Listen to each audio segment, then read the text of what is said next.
fortuna do 1% mais rico do mundo nunca cresceu tanto. Passou dos 185 trilhões de reais em 10 anos. Daria para acabar com a pobreza no planeta 22 vezes. Baixo, gente. Se a gente não tiver muito condado de baixo, muito condado de baixo. Quer taxar o super... Se a gente não... O governo quer Nós fizemos um projeto de lei para taxar as pessoas mais ricas e as pessoas que têm... Os pobres sempre pagam mais impostos. Por uma simples razão, sempre pagam mais impostos. Por uma simples razão.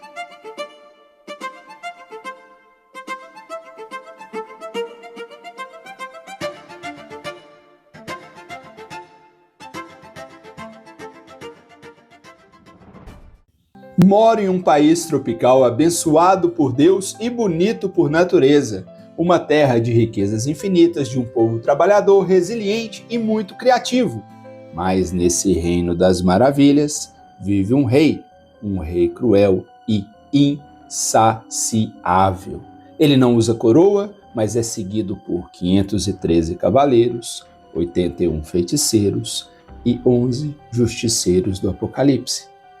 Um rei que não planta, não constrói, não inova, ele apenas cobra. E como cobra? Um rei que só nos últimos anos criou 27 novos impostos e arrecadou em 2024 a incrível quantia de 3.632.250.571.000 reais só de impostos. Cada produto que você compra, cada serviço que você usa, cada real que você ganha é fatiado por ele, sempre com a mesma justificativa. É para o seu bem. Temos o que o mundo inteiro necessita: água, sol, minério, biodiversidade, cultura. Mas temos um povo que não merece impostos sem retorno, corrupção sem fim e um Estado inchado que consome trilhões enquanto falta escola, hospital e segurança. Pagamos caro por um sistema que deveria servir, mas insiste em se servir, financiando com dinheiro público campanhas, privilégios e um castelo de burocracia e ineficiência. E agora, de forma covarde e cruel, quer fazer você acreditar que mais imposto é bom, é mais justiça social.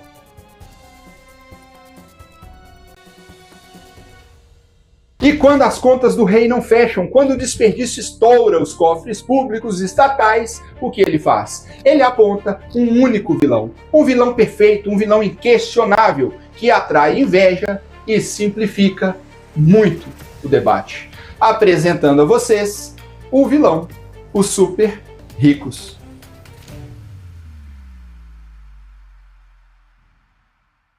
A narrativa é uma obra de arte perfeita para o populismo. Vamos taxar as grandes fortunas? Vamos fazer justiça social? Não tem nada mais belo do que isso, né? Quem em sã consciência vai contra um discurso desse? Parece justo. Afinal, quem tem mais deve e pode pagar mais. Certo? O filósofo Bertrand Russell nos alertou: nada é mais perigoso do que uma mente inteligente munida de uma premissa falsa. E a premissa de que o problema do Brasil é a riqueza de alguns, e não o gasto limitado do Estado, a ineficiência, a burocracia, a alta carga tributária e o protecionismo exagerado. Essa premissa, sim, é a mentira mais destrutiva de todas. Para entender o perigo, primeiro precisamos entender a lógica por trás desse imposto e responder: o que é uma fortuna? Vamos lá! O famoso paradoxo do imposto sobre grandes fortunas. A intenção é uma dupla promessa: combater a desigualdade, buscando uma distribuição de carga tributária mais justa, taxando os patrimônios dos mais ricos para reduzir o abismo social. A segunda promessa é aumentar a arrecadação, gerando novas receitas para o eficiente Estado, que seriam usadas para financiar políticas públicas essenciais, como escolas, hospitais, uma linda árvore plantada no jardim. eu dei uma exagerada aqui. O caminho da implementação parece ser super simples. Cria um imposto, determina quem se encaixa e tributa. Mas na prática não é assim não, tá? Existe toda uma complexidade administrativa que é avaliar a riqueza. A narrativa quer que você pense num tio Patinhas, nadando em moedas de ouro, sentado em uma pilha de dinheiro, mas isso não existe não, ô pobre gafanhoto. Geralmente essa riqueza está diversificada em diversos ativos, empresas, ações, cripto e até obra de arte. E a valoração de ativos intangíveis e internacionais exige um aparato estatal caro e especializado. Riqueza já foi renda, e essa renda já foi pesadamente taxada. Tá, voltando para a burocracia. Depois desse trabalho todo, chega-se à conclusão que a receita gerada é frequentemente ínfima e não justifica os custos operacionais, que podem chegar a 40% do total arrecadado. Aqui no Brasil, com essa burocracia estatal, com esse Estado inchado, com essa corrupção, deve-se gastar até mais. Além disso, nós já explicamos que o rico não é idiota e possui meios sofisticados para proteger seu patrimônio da tributação. Uma coisa que ele consegue fazer muito bem é planejamento fiscal. Sabe quem é que não consegue fazer isso aí? Eu. E você. Pequeno gafanhotinho. Eu não consigo fazer isso. Você também não. Agora, vamos supor que mesmo com tudo isso, resolvemos insistir nessa história. Teremos fuga de capital e redução de investimentos. O capital que é móvel, ele se move em busca de ambientes mais seguros e com menor carga tributária. A lógica é simples, dinheiro é igual água, ele escorre para onde é mais fácil. E é claro, deixando aquele país meio averso a ele, sabe? Além disso, o imposto sobre grandes fortunas, ele penaliza o capital acumulado. É claro que isso desincentiva o investimento, gerando perda de talentos e empreendedores, reduzindo a geração de emprego e, é claro, arrecadando muito menos do que se previa.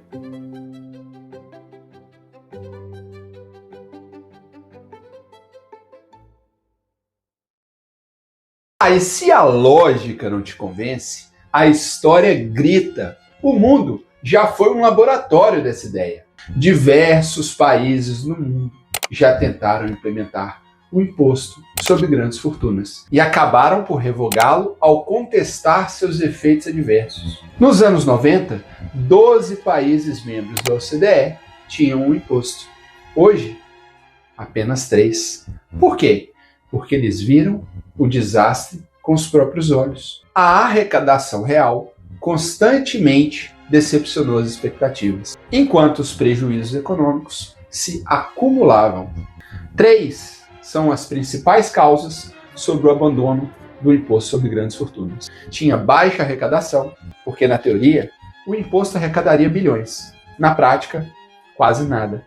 E o custo para se manter o sistema era extremamente alto, muitas das vezes muito parecido com o que se arrecadava. Taxar grandes fortunas não é como calcular salário, não. Requer especialista, tecnologia e muita fiscalização. Ou seja, caro, lento e cheio de brechas. Outra coisa é a evasão fiscal. Os bilionários sempre encontraram a saída. Fundos no exterior, estruturas complexas e até mudança de país. O imposto virou um incentivo para esconder o dinheiro.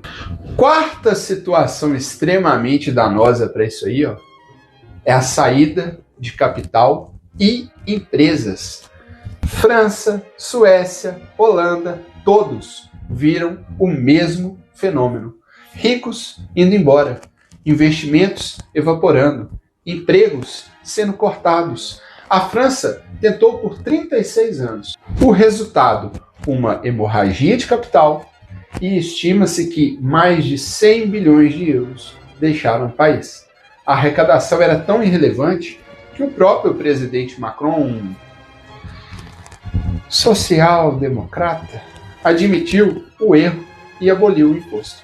A Suécia, o paraíso da social-democracia, desistiu em 2007. O governo concluiu que o imposto forçava seus empreendedores, como o fundador da IKEA, por exemplo, a deixar o país, levando com eles empregos e inovação.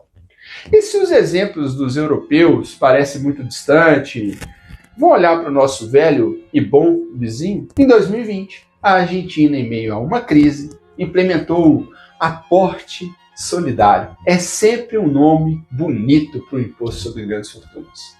A promessa era arrecadar bilhões para combater a pandemia. O resultado? Fuga de capital. Milhares de argentinos, com maior poder aquisitivo, cruzaram a fronteira para o Uruguai, que inteligentemente ofereceu residência fiscal e impostos mais baixos, pois o cálculo não contava com a agilidade dos ricos para proteger seus patrimônios. Em vez de aliviar, o imposto aprofundou a recessão, desestimulando investimentos e gerando ainda mais desconfiança na sua já frágil economia. A Argentina não aprendeu com a Europa e está pagando preço até hoje. A história é uma professora muito paciente, mas o Brasil parece ser um péssimo aluno em quase tudo. A gente é mestre para importar coisas que nunca funcionaram. A busca por justiça social e desenvolvimento econômico é mais bem entendida por estratégias como melhorias de gestão do gasto público e reformas tributárias amplas, que focam na simplificação, eficiência, em vez de penalizar o patrimônio produtivo. É muito complexo falar desse tema, eu sei, mas temos uma das piores cargas tributárias do mundo e extremamente complexa.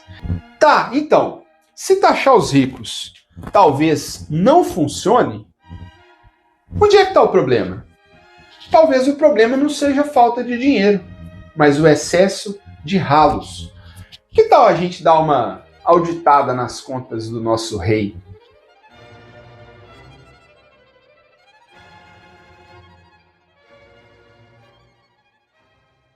O legislativo, por exemplo. Você acha que um deputado custa o salário de 39 mil, correto? Ingênuo.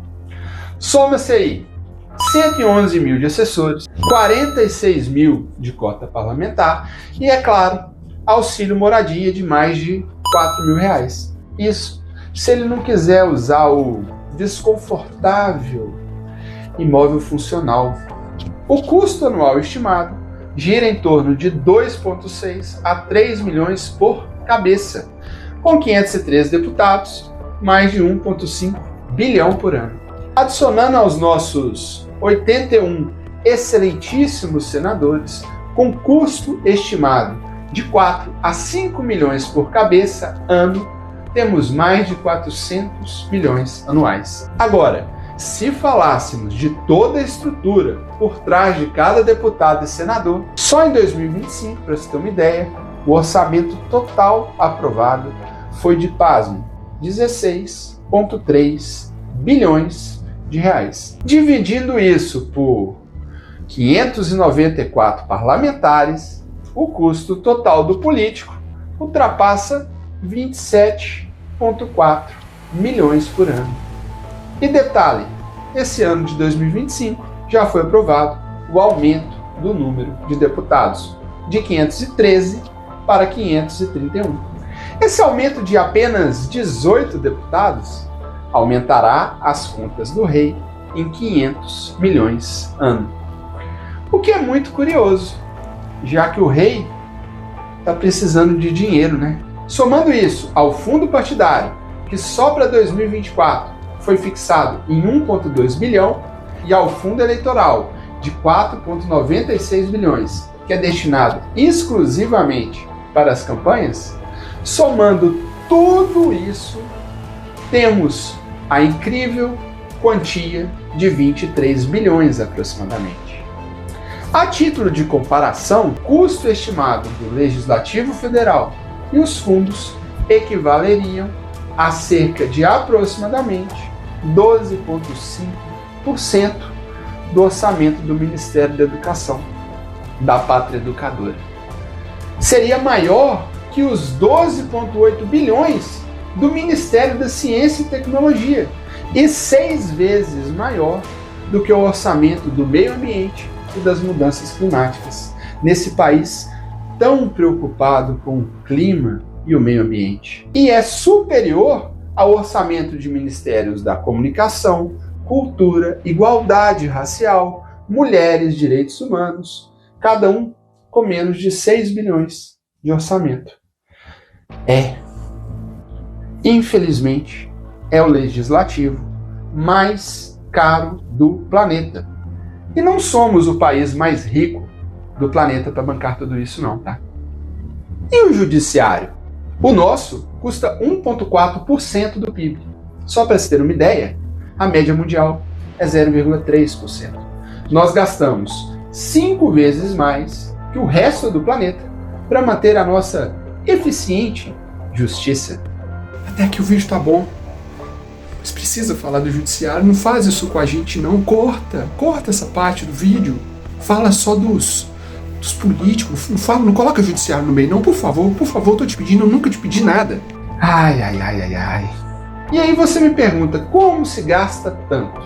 Em 2024, por exemplo, 10,5 bilhões foram pagos em salários acima do teto constitucional, através de um universo de penduricados.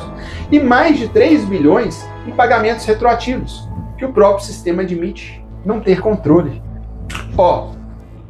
É uma casta com regras próprias, financiada por um país que mal consegue pagar as contas básicas. Mas nós já temos um vilão, né? E ainda tem outro detalhe.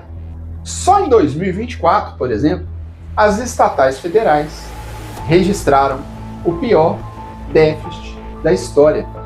Foram 8 bilhões de reais de prejuízo.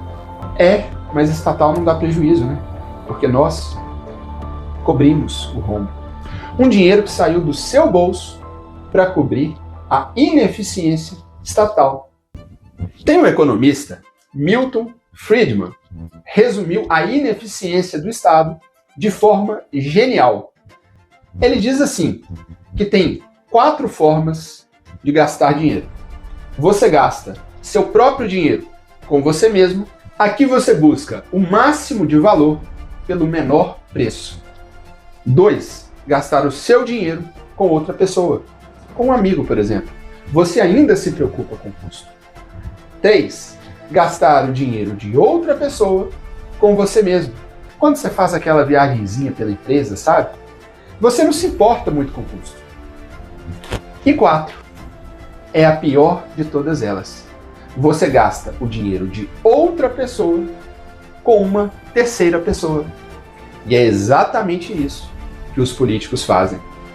Eles não têm incentivo para economizar e nem para buscar o melhor resultado. É a fórmula da ineficiência. E ainda queremos dar mais dinheiro para esse sistema. Eu sou contrário a toda e qualquer forma de aumento de imposto. Isso fique muito claro. Imagine que você trabalhou, empreendeu, arriscou e muitas das vezes construiu uma empresa do zero, gerou empregos, já pagou uma tonelada de impostos e mais impostos, e aí vem o Estado endividado, ineficiente, faminto, que não para de crescer e decide agora que você é o problema.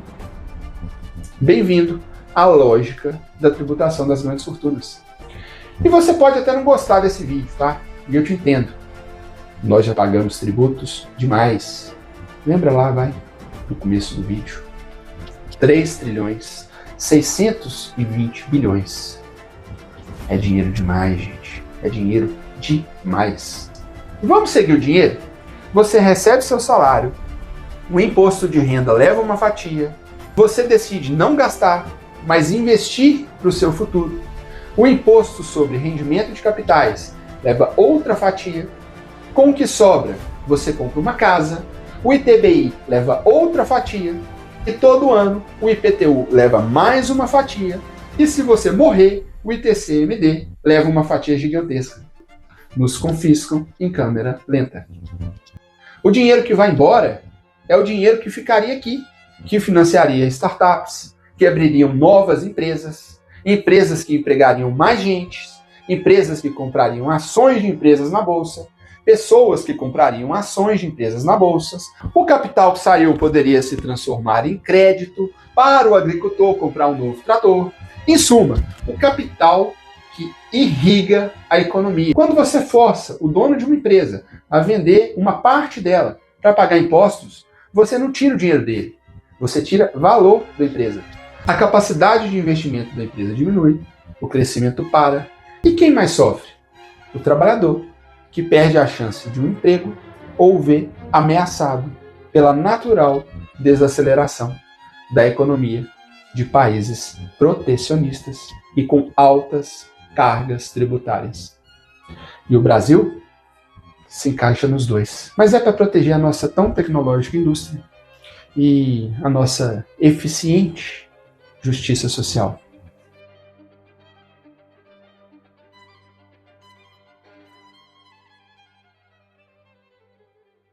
Você vai ficar aí falando aí, você não vai dar nenhuma sugestão, não? Depois de auditar o desastre, a pergunta é: estamos condenados? A resposta é não. A saída existe e é uma receita testada e aprovada pelos países que enriqueceram. E elas se baseiam em 3 pilares fundamentais. Primeiro pilar: abertura comercial. O Brasil é uma das economias mais fechadas do mundo, acredite se quiser. Nossa participação no comércio internacional é minúscula para o nosso tamanho e me assusta ser a 10ª economia do mundo com tão baixa participação de mercado. Estamos presos em uma gaiola protecionista que serve apenas para proteger indústrias ineficientes e cobrar preços absurdos de você, consumidor. A solução? Reduzir unilateralmente as tarifas de importação, sair da jaula do Mercosul, que nos impede de fechar acordos bilaterais. Por exemplo, países como o Chile fizeram dezenas de acordos de livre comércio. Resultado: acesso a produtos mais baratos, de melhor qualidade e uma indústria forçada a competir e a inovar.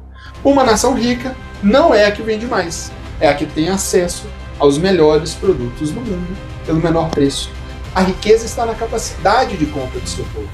É aquele famoso poder de compra. E não precisa nem falar, né? Que o meu e o seu pequeno gafanhoto é pífio. O poder de compra do brasileiro está entre um dos piores dos países em desenvolvimento. Segundo pilar: guerra à burocracia. O segundo maior sócio de qualquer brasileiro é a burocracia. O primeiro é o governo, tá? É o chamado custo Brasil.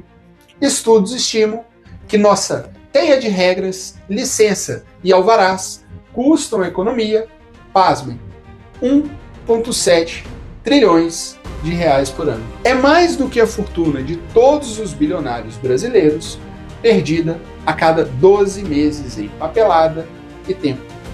A solução?